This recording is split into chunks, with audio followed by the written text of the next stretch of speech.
Hello, BookTube. I'm Scott.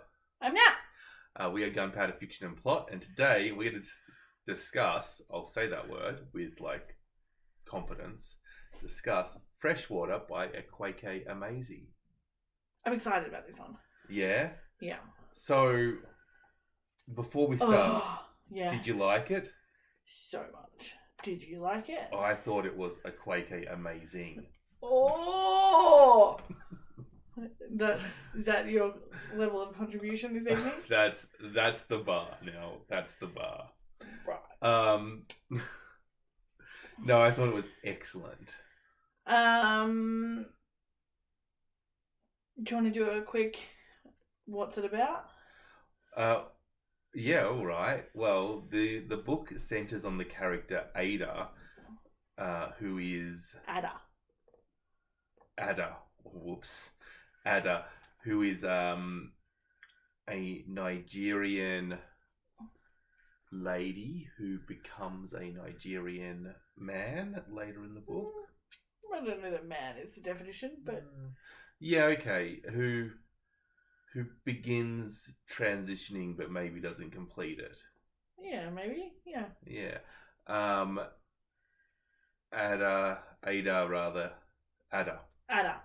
Ada, like the snake. Ada is... Exactly. It's even got a picture of a snake on the cover. That's the whole point, isn't it?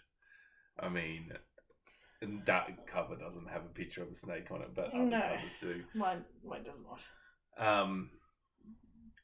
Ada is possessed by demons in a way that could be seen as some sort of tribal Ubanchi Igbo stuff. Igbo? What's the name of the tribe? Igbo. Igbo. I think so. I think that's how you say it. I hope that's how you say it. Oh, no, I was pronouncing it wrong. I swapped my C's and G's around, which is actually a thing that happened in language. But anyway, that's why the third letter of the Greek alphabet's a G. So you misspeaking is actually you travelling through time? Yep. I'm saying it in the Greek way. I'm sure that the Igbo people of Nigeria will appreciate that. Yes. Anyway, let's get this back on track because it's becoming a disaster. I think my Akwaeke Amazing has definitely lowered the level. Yeah, I feel like you've just dumped us in a well. I've killed about 20 points of IQ in both of us by saying that. So, I guess the briefest way to describe this book is that it's about Ada, who is inhabited by gods. She's born with gods in her, and the book is her journey to the acceptance of her pluralist identity, I guess. Yeah, so she's multiple personality disorder is how in the West we would say it, but not how we would say it if we were in Africa. Well, I don't necessarily. I certainly, it's not Ada's perception of her reality. No, it's not. Her perception of the pluralist personalities that she has is not that it is an illness. It's that she's inhabited by gods. Yes. As a Westerner, I interpret it as having multiple personalities. And being deluded. No. No, you don't think believing you're a god is a delusion? It's complicated, but I think that it's deliberately written so that you can read that interpretation into it, but you're given a different narrative. I absolutely think that is the entire intention of the book. Having spent a little bit of time falling down the YouTube hole that you can after reading this, you can hear the words of Akwaeke Emezi themselves in various interviews / workshops / readings on YouTube, and it seems that the core intention of of the book was to juxtapose the Western idea of mental health versus this Obanji possession, which is sort of part of an earlier faith, I guess. Yeah, it's so well welded together. It is the structure of the novel is that you get the perspective of each of the identities within Ada's mind at various points in her life, and her life story is sort of told through the lens of each of these identities, and it's very easy to fall into accepting that narrative. Yeah. While you're reading this. Now, I know one of the things that you loved about it, and I really love about it too, is her writing. It's so poetic. She does good word. She does good word. She does good word. I've got a little thing here. I wonder if it's the bit that I like. I mean, I like all the bits, is the problem. Like, to pick a bit to read for you. Just pick, do a page 112. Yeah, okay. Do a page 112 so they can see the writing and see how beautiful she is. Watch it be a blank page in between chapters. Yep.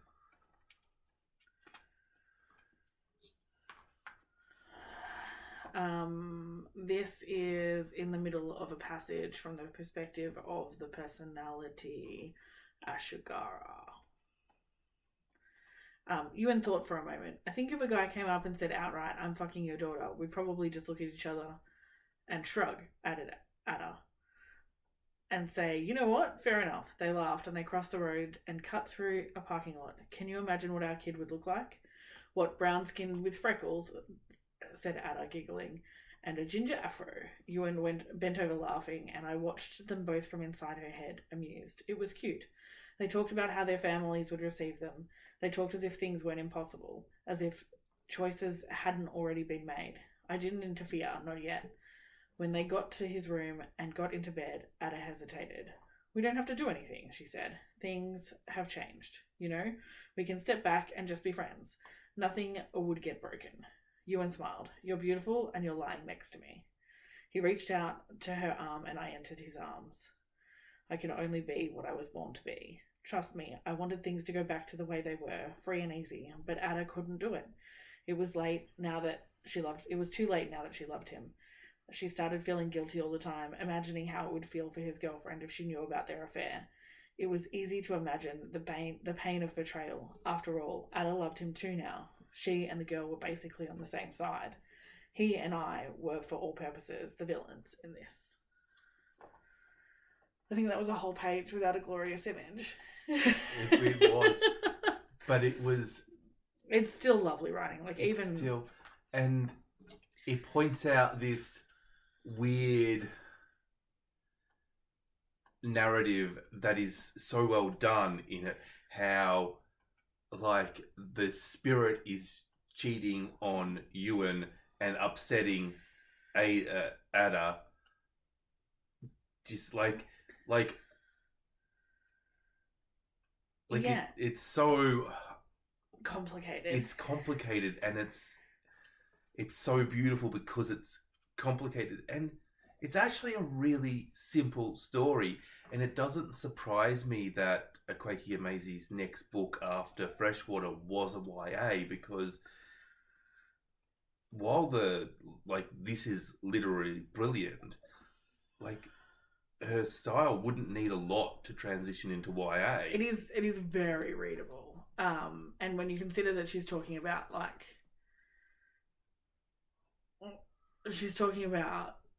the nature of reality in a way that I guess we start to go back to fiction like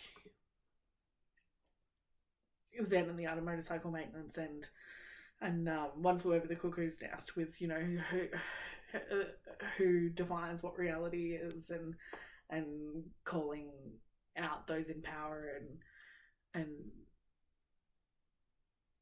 talking about the idea of defining reality and mental health as a form of power and control, and in this case colonialisation. If you find some of the places on the internet where where they are talking about this novel, Akwaeke Emezi gets into how indigenous religions are pathologized, and the Western culture has not only colonialized land but turned ways of thought that are God knows how old into glib medical terminology. Yeah, and that's what this is about. Like, the whole point is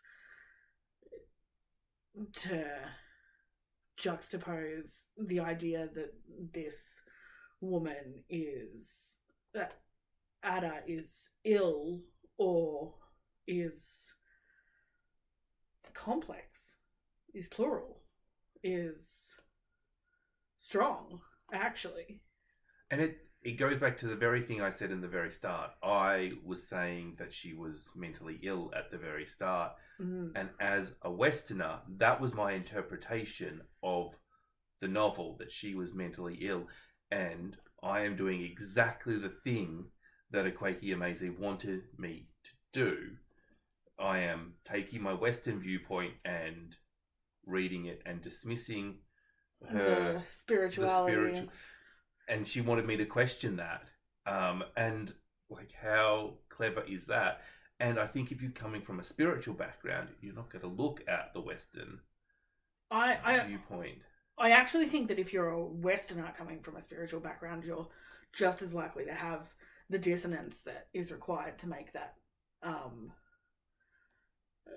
to have this discussion, because you're most like a plural deity religion is not necessarily where you're coming from. In fact, it's very likely not where you're coming from.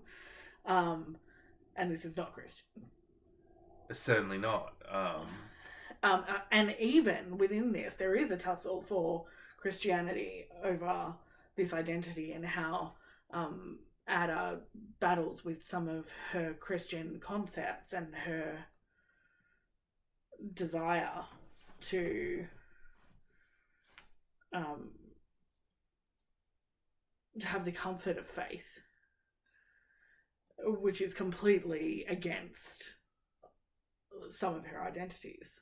So now we're seeing the colonialization of religion instead of pathology. And also how that creates complicated identities for people who and how those identities come up against the reality of the world they live in, and where that causes them personal problems and them heartache. Is there any wonder that if Nigerian people are living with this sort of internal conflict to figure out who the hell they are, that they are producing so many good books at the moment? Like, well, and I don't think you can I don't think you can say it's limited to Nigerian. It's not identities, and when I've seen them talk about it, Akwaeke Emezi does always say indigenous people, and I think that this is, for me, this really had some real resonance for the Australian indigenous population, and the lack of understanding of their reality. Yeah, totally. Within our country, and how that seems to have resulted in what Westerners really want to call mental health problems, but definitely a disturbance for them. Yeah. And how can, as Westerners, how can we help them if we're not willing to see them on their terms? Yeah, and look at their own perceptions of reality, and not just dismiss any alternative viewpoint as mentally unwell. Yeah, or fantasist, or like we certainly don't talk to Christian people like that about their religion, because even if we are not Christian, that is accepted as an acceptable form of fantasy, I guess, So, by non-religious people. what is the difference between speaking to God through prayer and believing that you're inhabited with a God that helps you through trauma? Exactly. Yeah, yeah. I mean, and especially if you do go through trauma and you're Christian, you'll be encouraged to pray in order to help you get through that. That'll be one of your coping mechanisms. And I guarantee you that any Christian who's gone through trauma will say that prayer was it to some degree helpful. And to be honest, Western psychology says that ritual and prayer is something that is almost essential for human happiness. Like, we have a requirement for that sort of self-soothing behavior, and that's why religions are so prevalent. From an evolutionary sociological point of view, that makes complete sense. Why would we have religion if it wasn't of benefit to us? Like, one of the other ideas that I found really powerful in this novel is the idea of what we in Western culture would be calling a fracturing and a disassociation in response to trauma, is presented as a multiplying and a strengthening of personalities. It's in response to trauma, in the middle of the book, she names one of the plural identities in her mind. The Ada has we, which is one of the narrators, and we is a pluralist group of deities. And in response to trauma, we has a deity split off, and that's Ashigura, who I read before. And she had the personality Ashigura becomes her own identity. And this idea of not breaking and not splintering, but growing a new identity and a new strength to take on a protectionist role in the face of trauma. And eventually the book weaves its way to Ada accepting her pluralism, her internal pluralism. It's a journey, but we get there. And at that point, you see that she's grown stronger. And her coping mechanism, is what we would call it in Western society, has been well more than coping, and has built her into a bolder, stronger person in the face of trauma. And really what sung for me there was showing victimhood as survival in a way that not many books do well, and it did do it very well. Yeah, this was, I suppose, one thing that really occurred to me when I was reading it is the little bits I know about Akwaeke Emezi. This is semi-autobiographical, and I feel like the level of insight and the detail and the little things she got right, if she's not an abuse survivor, wow, the research she's done is... I mean, I think the reality is 1 in 3 women are abused by the time they're 18 or something. Like, the stats are ridiculous. So it would certainly not at all surprise me if she is not a survivor, then... if they are not a survivor, then they are close to someone who is. Yes. And in the YouTube video, she seems so empathetic and charismatic, and she seems like, and this is such oh man. Struggle. This is the colonialization of genders into binary stereotypes is such a hard habit to break, and I really am struggling with it, and it's such a tiny thing, and I don't know why I can't. switch to they, them. I really need to get better at that. But it's the work, yes. it's, yeah. But this is the work to fix it. So, yeah. Or like we're not all going to be perfect straight away, even though we want to be. When we watch the YouTube videos of Akwaeke Emezi, this does seem like a really dumb thing to say, but they seemed like such a good listener. And, like, they're speaking.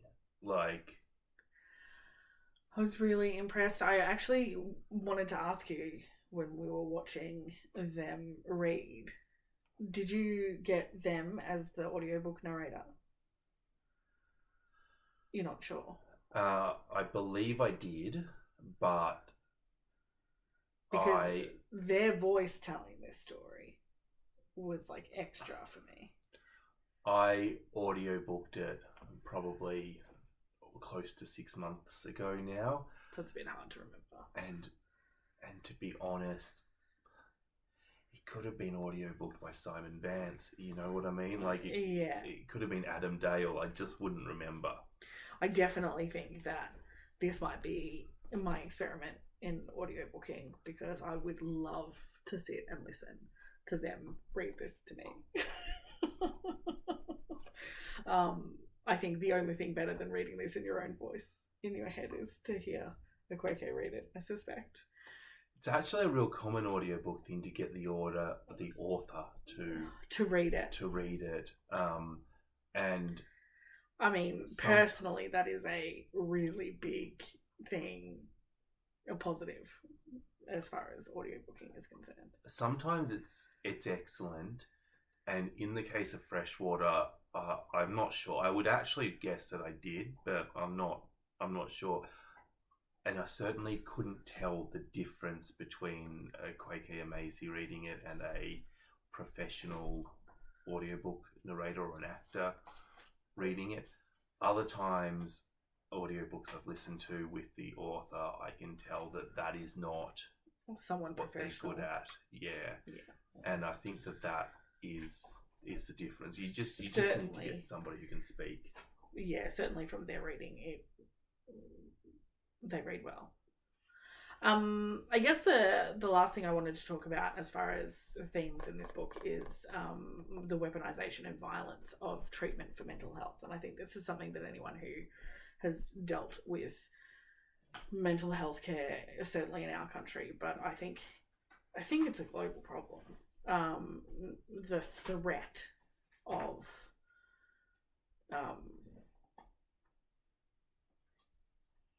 imprisonment, like, essentially the threat of being committed, that is held over people who are struggling for whatever reason, the threat of losing children, custody of children, and your personal freedom is not in the best interests of anyone who is not okay. And that seems to be the cornerstone of Western psychology. So, yeah, I really struggle to see any reason not to run away to Nigeria and I mean, like, the grass is always greener, but I think that the thing that we don't do as Westerners is that we think that we know best all the time, and we don't learn from other cultures. We don't accept that other cultures will know things. If you assembled a team of 3 people at work to do a task, you wouldn't automatically assume that person A knows how to do every single bit of that task the best.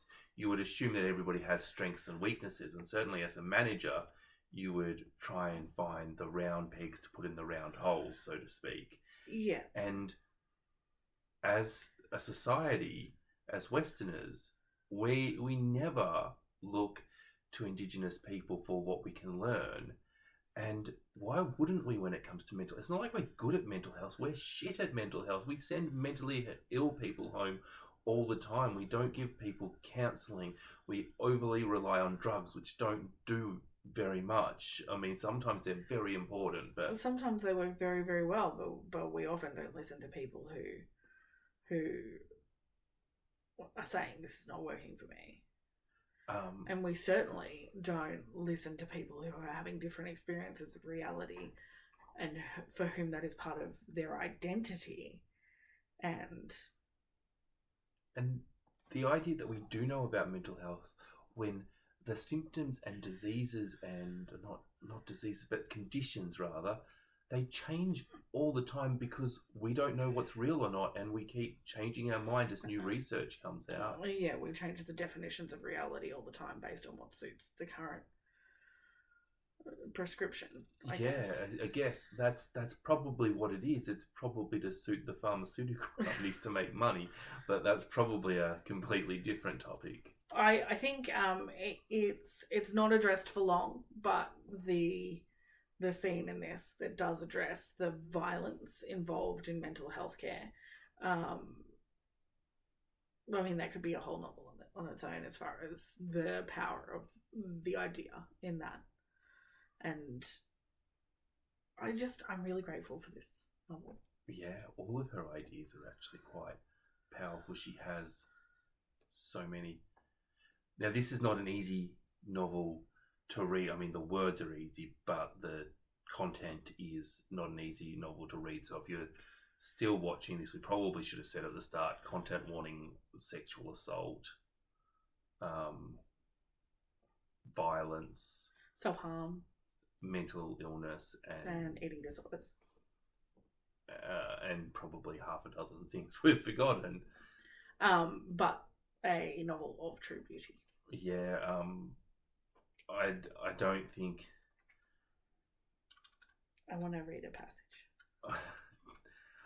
I don't think anybody is going to say much bad about this novel at all unless they are like freaked out by some of the issues that are discussed in it. Unless you if you're feeling fragile, don't read this. I mean, it's not. Yeah.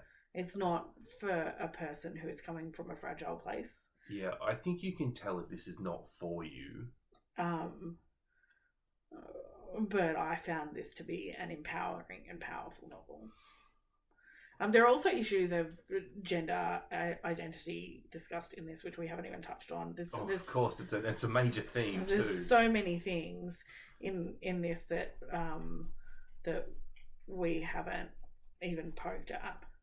Are you looking for a specific? I'm looking for a specific passage. So. Yeah. Okay. Yeah.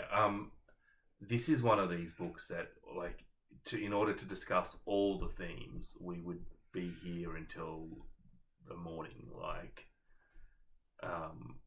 but